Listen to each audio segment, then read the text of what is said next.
여러분 반갑습니다. 오늘은 3월 14일 주일입니다. 여러분 예배 잘 들으셨나요? 우리 예배 다시 모일 때까지 여러분들 각자 계신 곳에서 또 혹은 우리 오프라인으로 예배 참석하는 친구들도 있던데 여러분들 예배 참석하셔서 함께 주일 예배 빠지지 않고 주일 성수 잘 하시기 바랍니다. 오늘 장직을 제가 지금 하고 있어가지고요. 오늘 오랜만에 이렇게 또 이 사무실에서 영상을 촬영하는데 이거 신발이 보이네요. 죄송합니다. 그래서 촬영을 하고 있습니다. 자, 오늘 본문은요 누가복음 18장입니다. 18장 1절부터 원래는 더 있는데 8절까지 한 가지만 보도록 하겠습니다. 오늘 본문 중에 이제 불의한 재판관의 비유라는 부분이 1절부터 8절까지 나와 있는데요, 그 부분을 한번 살펴보도록 하겠습니다. 여기 이제 어떤 마을에 악질 재판관이 있다 이렇게 소개를 합니다. 여기서부터 좀 이상하죠. 악질 재판관을 소개하는데 세상에 여러 가지 직업들이 있잖아요. 근데 이제 만약에 어떤 사람이 이제 가수다 그러면 우리가 그 사람, 가수라는 사람을 볼 때 가장 기대하는 게 뭐겠습니까? 학교 다닐 때 성적이 얼마였냐 이런 거 아니죠? 노래를 잘하느냐 못하느냐 이걸 보겠죠, 가수니까. 또 누군가 또 운동선수라고 한다면 우리가 그 사람을 볼 때 가장 기대하는 게 뭐겠습니까? 말을 잘하냐 못하냐가 아니라 운동 실력이 정말 좋으냐 이거겠죠. 마찬가지로 재판관이라는 직업을 생각해보면 재판관이라는 직업을 가진 사람을 볼 때 우리가 가장 크게 기대하는 게 뭐겠습니까? 얼굴이 잘생겼냐? 뭐 그런 거 아니죠. 재판관이라는 사람을 기대할 때 재판관은 어때야 되냐? 정의로워야 되죠. 재판관은 정의로워야 됩니다.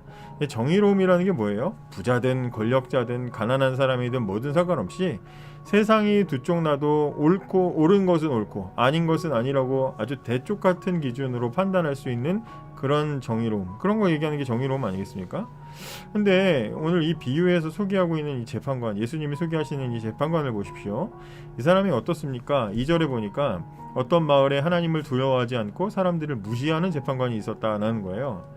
이 재판관은 하나님을 두려워하지 않습니다. 이건 그냥 교회 안 다닌다 이런 말이 아니고요. 하나님이라는 분이 재판관한테 있어서는 어떤 거냐면 정의, 옳고 그른 것을 딱 기준이 하나님이잖아요.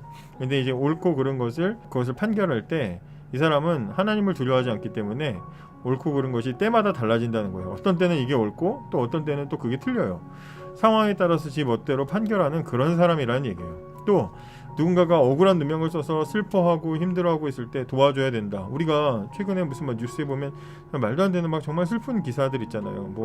어떤 아기가 막 2개월 만에 미라로 발견됐고 그런 거 보면 그 아이의 억울함, 또 정인이 사건 같은 것도 그 아이의 이미 죽었지만 억울함을 어쨌든 우리가 좀 파헤치고 뭔가 좀 그 위로해주고 뭔가 해결해주고 싶은 그런 욕구들이 우리 안에 그런 마음들이 있는 거잖아요. 동정심 같은 게.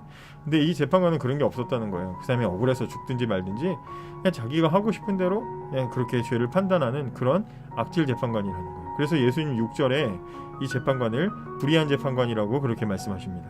그런데 이 재판관에게 한 사람이 찾아옵니다. 3절입니다. 그 마을에 과부가 한 명 있었다. 그는 재판관을 찾아가서 말하였다. 내 원수를 갚아주십시오. 어떤 과부가 억울한 일을 당하고 너무 분하고 괴로워서 이 재판관을 찾아온 겁니다. 이 여인은 재판관의 집에 문을 두드리면서 이렇게 말하는 거예요. 재판관님, 제 이야기 좀 들어주세요. 제가 억울한 일 당해서 죽을 것 같습니다. 제발 제 원수를 갚아주십시오. 그러고 이제 부탁을 하는 거죠. 만약에 이 과부가 돈이 많아서 돈을 막 싸들고 와서 돈은 원하는 만큼 드릴 테니까 제발 제 원수를 갚아주십시오 라고 한다면 당연히 고객님 어서 들어오세요 이랬겠죠.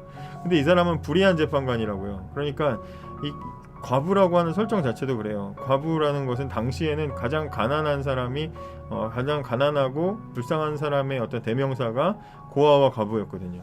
그래서 이 불의한 재판관은 가난하고 불쌍한 이 과부 이야기를 들어줄 리가 없죠. 들어줬으면 불의하고 악한 재판관이 아니에요. 들어줄 리가 없죠. 이 과부가 할 수 있는 일은 그러니까 뭐밖에 없습니까? 돈도 없죠. 아무것도 없죠. 그러니까 어떻게 해요?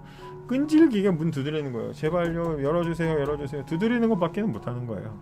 간절하게, 간청이라고 하죠. 간청. 제발요, 재판관님 제 소원 좀 들어주세요. 제발 좀 들어주세요. 두드리는 것밖에 없는 거예요. 이 과부가 몇 시간을, 어쩌면 며칠을 재판관 집을 찾아와서 문을 두드립니다. 그리고 간청을 합니다.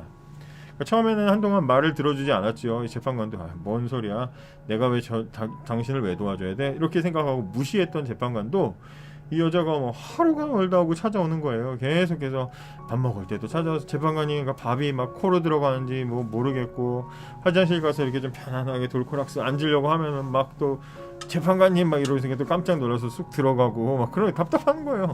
깜짝 놀라는 거야. 잘 때도 막 자려고 그러면 막 머릿속에 재판관님 그럴 정도로 끈질기게 두드리니까 이 사람이 생각을 합니다. 4절이에요. 그 재판관은 한동안 그의 간청을 들어주려고 하지 않았다. 그러나 얼마 후에 속으로 중얼거렸다. 내가 하나님을 두려워하지 않고 사람을 무시하지만 이 과부가 나를 귀찮게 하니 그의 간청을 들어줘야겠다. 그렇지 않으면 계속 와서 나를 괴롭힐 것이다. 그러니까 엄청나게 시달린 거예요. 그러니까 이 재판관은 결국 과부의 소원을 들어주게 됩니다. 근데 그렇다고 해서 이 사람이 갑자기 정의롭게 정의를 해야지 이런 건 아니겠죠. 이 재판관이 지금 무슨 사람의 인권이나 정의를 위해서 판결하는 사람이 아니었잖아요. 뭐 어디 달라지겠습니까? 지금도 다를 바가 없는 악한 재판관이 맞습니다. 그런데 이 재판관이 움직인 것은 정의로움이나 어떤 다른 게 아니라 포기하지 않은 과부의 끈질긴 두드림, 이 간청이었다 이 말이에요. 끈질기게 했더니 이 악한 인간도 들어줬다 이 말이에요. 그래서 이 귀찮게 하다 보니까 너무 귀찮아가지고 들어줬다 그러는데, 여기 귀찮게 하다라는 말은요, 눈에 멍이 들게 때려가지고 눈을 멍이 들게 때려가지고 이렇게 멍이 시퍼렇게 들어서 남들이 볼 때 창피한다는 뜻의 단어가 귀찮게 하다라는 단어예요. 말이 되게 웃기죠. 만약에 제가 다음날 이게 방송을 했는데 여기 눈에 시퍼렇게 멍이 들어가지고 있다면 보는 사람들이 뭐라고 생각하겠어요? 왜 그러냐, 누구한테 맞았냐, 당장 저희 어머니한테도 전화 오겠죠. 이겼냐 졌냐, 그래서 뭐 이야기거리 되지 않겠습니까? 얼마나 창피해요. 눈에 멍들면, 눈탱이 밤탱이 되면 얼마나 창피합니까? 그런 표현이 바로 귀찮게 하다는 표현이에요. 그러니까 불의한 재판관은요, 이 끈질긴 과부 때문에 자기가 귀찮고 괴롭고 남들이 막 이러냐 저러냐, 저 여자 누구냐 뭐 이런 소리 듣는 게 너무 싫어가지고 어쩔 수 없이 과부의 말을 들어줬다는 거예요. 자, 그럼 예수님이 이 얘기를 왜 하셨을까? 오늘 본문 처음에 보면 예수님이 이 이야기를 꺼내시기 전에 이 이야기를 왜 하시는지 이유를 1절에 소개합니다. 예수님께서 언제나 기도하고 희망을 잃지 말아야 할 것을 가르치시기 위해 제자들에게 비유를 말씀하셨습니다. 그러니까 이 비유의 목적은 희망을 잃지 않고 언제나 기도하도록 이 비유를 말씀하신 거예요. 과부는 정의롭지도 않고 또 사람도 존중하지 않는 최고로 악질 재판관에게 소원을 요청했습니다. 그럼 이제 우리는 어때요? 우리는 누구에게 기도를 하죠? 가장 정의로우시고 또 우리를 가장 사랑하시는 하나님께 우리는 기도합니다. 과부와 재판관은요, 이전까지는 아무 관계가 아니었어요. 모르는 사람이었어요. 그런데 하나님과 우리는 어때요? 하나님과의 우리 관계는 7절에 보면 하나님께서 밤낮 부르짖는 하나님의 선택된 백성들의 간청을 듣지 않으시고 오랫동안 미루시겠느냐 이래요. 하나님은요, 우리를 선택하셨고 우리는 아무 상관이 없는 남이 아니라 하나님 나라의 백성들이에요. 과부와 재판관은 아무 상관이 없는데도 그 간청함 때문에 소원을 들어줬죠. 그런데 이 악질 재판관들 끈질긴 요청에 견디다 못해서 겨우 들어줬는데, 하나님과 우리는 남이 아니에요. 하나님과 우리는 아주 긴밀하고 끈끈한 관계 속에 있어요. 그런데 그렇게 간절히 구하는 우리의 기도를 하나님께서 오랫동안 들어주지 않으시겠냐? 그러니까 염려 말고 하나님께 간절히 기도해라, 이 말씀하시는 거죠. 그리고 끝에 예수님이 이렇게 말씀하십니다. 8절이에요. 내가 너희에게 말한다. 하나님께서 속히 그의 백성들에게 정의를 베푸실 것이다. 그러나 인자가 올 때 이 세상에서 믿음을 발견할 수 있겠느냐? 이렇게 말씀하십니다. 질문으로 끝나죠. 하나님은 우리의 기도를 들어주실 것입니다. 그런데 하나님의 응답은 정의롭게 나타날 거예요. 정의롭게. 그러니까 우리가 하자는 대로, 우리 기도가, 우리 요청이 다 정의로운 거 아니죠. 그죠? 저희 아이도, 저희 딸아이 지금 7살 된 딸아이는요, 휴대폰 갖고 싶어요. 휴대폰. 5살 때부터 그랬어요. 엄마도 아빠도 오빠도 다 휴대폰인데 나는 왜 없어 그랬어요. 그렇다고 해서 걔가 요청하니까, 제가 사랑하니까, 제 딸 사랑하니까 휴대폰 아이폰 새로 나온 최신 폰이야 주겠습니까? 안 줘요. 필요한 나이가 될 때까지, 초등학교 들어갈 때까지는 안 사줍니다. 제가 안 사줘요. 그거 주면은 맨날 그것만 하고 있게요. 그렇잖아요. 그런 것처럼 달라는 게 다 정의롭진 않아요. 근데 하나님의 응답은 정의롭다는 거예요. 그러니까 우리 입장에서 볼 때는 우리가 하자는 대로 다 해주시는 게 아니라 하나님은 가장 정의로운 방법대로 우리의 기도에 응답하신다는 거예요. 그러니까 우리가 볼 때 하나님의 응답이 늦는다고, 더디다고 느껴질 수도 있고요. 또 하나님의 응답이 내 바람과는 좀 다르게 보일 수도 있습니다. 그런데 이럴 때 우리가 기억해야 될 것은 불의한 재판관과 다르신 우리 하나님께서 우리에게 꼭 필요한 대로 정의롭게 응답하신다는 것을 우리가 기억을 해야 된다는 거예요. 이 사실을 믿을 때 우리는 편안한 마음으로 기도의 자리에 나아갈 수가 있습니다. 하나님은 반드시 우리의 기도에 응답하십니다. 우리가 원하는 대로 다 주시는 게 아니라 하나님의 뜻과 정의를 따라서 우리에게 정의롭게 주실 거예요. 여기서 요구되는 게 바로 우리의 믿음입니다. 우리는 포기하지 않고 간절히 하나님께 기도해야 할 뿐만 아니라 하나님께서는 반드시 응답하시는 분이시라는 것을 우리가 믿고 기도의 자리에 나아가야 되는 거죠. 사랑하는 여러분, 예수님은 마지막에 그러나 인자가 올 때 이 세상에서 믿음을 발견할 수 있겠느냐라고 이렇게 말씀하셨습니다. 그 얘기는 갈수록 우리가 살아가는 시대에는 이런 믿음을 가지고 하나님의 응답을 기대하면서 기도하는 사람들의 숫자가 줄어든다는 얘기죠. 갈수록 믿음으로 기다리는 사람들은 줄어들고 있고요. 기도하지 않는 사람들은 많아지고 있습니다.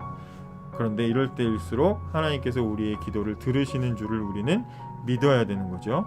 특별히 우리 청소년들은 쉽게 남들과 자신을 비교하면서 낙심하고 위축되기가 쉬워요.